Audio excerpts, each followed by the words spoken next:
हाय सर्वांना. आज मी शेंगदाण्यांची चिक्की बनवलेली, तर थोडी वेगळ्या पद्धतीने बनवली. नेहमी बनवत असती, पण शेंगदाणे भाजून मिक्सरला बारीक करून घेत असती. तर आज मी शेंगदाणे मिक्सरला न फिरवता हातावर चोळून घेतले, म्हणजे पूर्ण साल वगैरे काढलं त्याचं भाजून छान, आणि 2 भागामध्ये करून घेतले आणि तशी बनवलेली.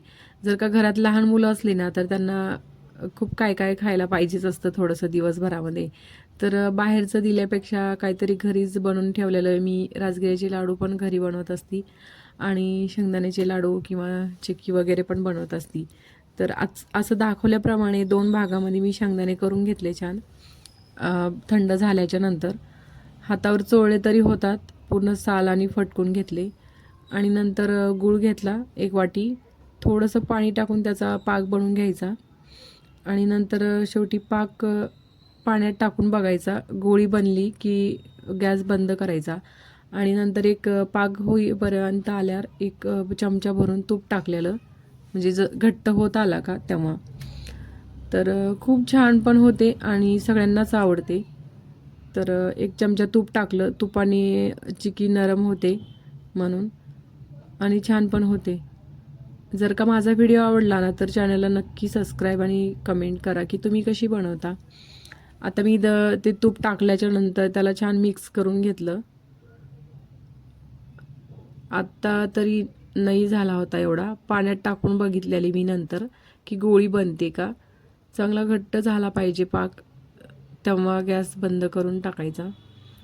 तर बराच वेळ मी त्याला हलवून घेतलं तूप टाकल्याच्या नंतर पण, आणि नंतर पाण्यामध्ये टाकून बघितलं तर त्याची गोळी बनत होती. तर बघू शकता इकडं मी पाण्यामध्ये 2-3 वेळेस चेक केलेलं की गोळी बनते का. चांगला घट्ट पाक बनला होता. लहान मुलांना लाडू पण आवडतं आणि काहीतरी वेगळं. एकच खाऊन बोर होतात, तर चिक्की वगैरे पण बनवत असती. राजगिऱ्याची पण चिक्की छान होते घरी बनवल्यावर. आज मी शेंगदाण्याची चिक्की बनवलेली. तर आत्ता पाक झाला होता, तर नंतर मी काय केलं, 2-3 छोट्या प्लेट घेतल्या आणि त्याला तूप लावून घेतलं. तूप लावल्यामुळं खाली चिटकत नाही आणि चिक्की छान निघते. मोठ्या ताटात न थापता मी थोडी वेगळी बनवली. प्लेटमध्ये 2 मोठ्या आणि 1 छोटी प्लेट घेतली होती.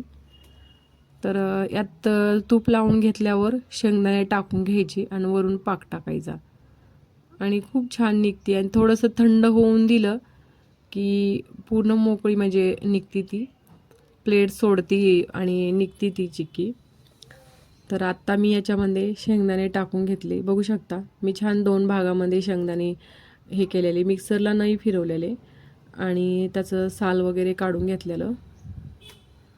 खूप छान होती. नक्की एकदा ट्राय करा आणि व्हिडिओ कसा वाटला ना, तर नक्की कमेंटमध्ये कळवा.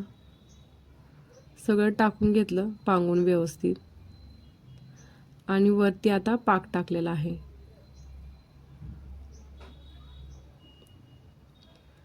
तर बरोबर माझ्या 2 प्लेट हे 3 प्लेटला पुरेल असा पाक मी बनवला होता. 1 वाटी गूळ होता तो. शेंगदाणे मी जास्त भाजलेले, पण बनवले कमीच होतं. तर आता मी पाक सगळं टाकून घेतला आणि थोडंसं थंड व्हायला ठेवलं. थंड झालं की ते छान निघतं. तूप लावलेलं असल्यामुळे ते चिटकत नाही खाली. थोडंसं थंड होऊ द्यायचं त्याला.